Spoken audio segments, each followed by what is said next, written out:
3, 2, 1, now.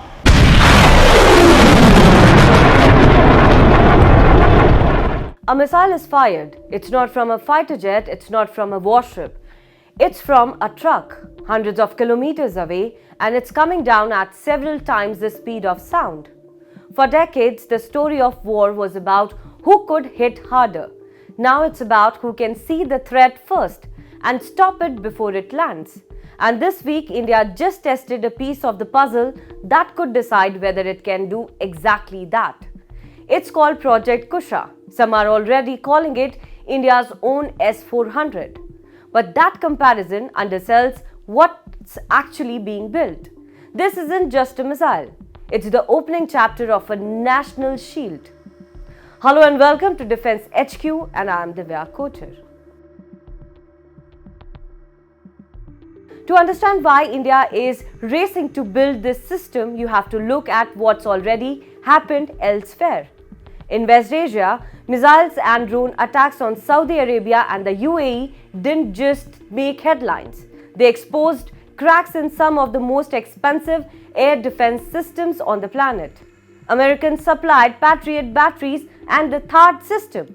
Billions of dollars of engineering still allowed damage to get through. Ukraine has told a similar story. So has Israel's ongoing conflict. The lesson repeated again and again. No single missile, however advanced, is a complete defense. What actually works is a layered net. Multiple systems, multiple ranges, overlapping so that if one fails, another catches the threat. India got its own real-world test during Operation Sindoor, where the Russian supplied S-400 proved its value. But relying on an imported system is not the same as owning the technology. And that's the gap Project Kusha is meant to close. Project Kusha is being developed by the DRDO as a family of 3 long-range surface-to-air missiles, each built for a different slice of the sky. The M1 covers targets out to about 150 kilometers.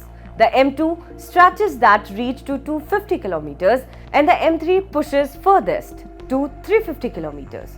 Together, they are designed to take down a wide spectrum of aerial threats, fighter jets, stealth aircraft, cruise missiles, and drones, layering coverage the way a goalkeeper, defenders, and midfielders layer protection in front of a goal. The recent test was the first real validation of an interceptor from this family, and it matters because it shows DRDO isn't just designing on paper. It's proving that these missiles can actually find and destroy targets in real conditions, both inside the atmosphere and beyond it. Here's where Project Kusha stops being just a missile story and becomes a doctrine. Last year, Prime Minister Narendra Modi announced a larger umbrella project. भगवान श्री कृष्ण से प्रेरणा पाकर के हमने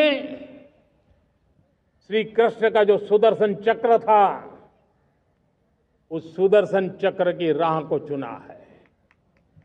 Sudarshan Chakra, a homegrown shield meant to protect both strategic military assets and ordinary civilian areas by 2035.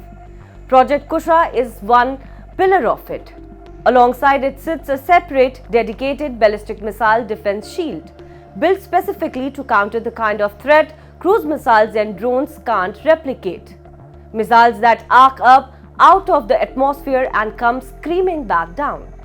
DRDO has already validated an earlier phase of the ballistic shield capable of intercepting missiles from adversaries roughly 2,000 kilometers away, and has since tested a more advanced phase built to handle threats from as far as 5,000 kilometers. People have compared this ambition to America's proposed Golden Dome or Israel's Iron Dome. But the comparison only goes so far. Israel defends a small, compact territory. India has to protect a landmass spanning thousands of kilometers dotted with high-value targets from coastline to capital cities. That means Sudarshan Chakra can't just be about missiles. It needs a web of radars, sensors and command centers. Plus newer tools like directed energy weapons. India has already tested a 30 kilowatt laser-based system as part of that toolkit.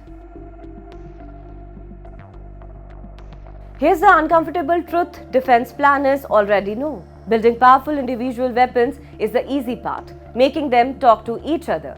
In real time, under pressure, that's the real test. Every conflict of the last few years has shown that saturation attacks, dozens of drones and missiles fired at once, can overwhelm even well-funded defense networks. A system is only as strong as its weakest, slowest link between detecting a threat and destroying it. So while the test of Kusha's interceptor is a genuine milestone, it's exactly that, a milestone, not a finish line. The real challenge for India over the next decade is integration, stitching together sensors, missiles and command systems into one seamless shield with enough redundancy that no signal failures lets a threat through. If India gets this right, Sudarshan Chakra won't just be another weapons program. It will be the difference between watching a threat on radar and actually stopping it before it ever reaches the ground.